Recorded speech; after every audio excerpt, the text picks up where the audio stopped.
काल दिनांक 7 ऑगस्ट रोजी आम्हाला जवळपास 4:30 वाजता कॉल आला की DPS स्कूलच्या मागे एका मुलीची बॉडी मिळालेली आहे आणि त्याच ठिकाणी काही मिनिटापूर्वी एका मुलाने जेट्टीच्या ब्रिजवरून खाली पाण्यात उडी मारलेली आहे आणि तो वाहून गेलेला आहे, अशी एकंदरीत आम्हाला प्राथमिक माहिती मिळाली.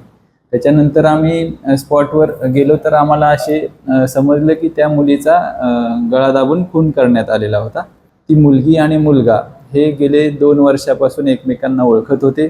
ते एकमेकांना भेटत देखील होते आणि त्यांच्यामध्ये काही दिवसांपासून वाद झाल्यामुळे ते मागच्या 2 दिवस सलग भेटत होते आणि वादाचं कारण नक्की आम्हाला अजून समजलं नाही,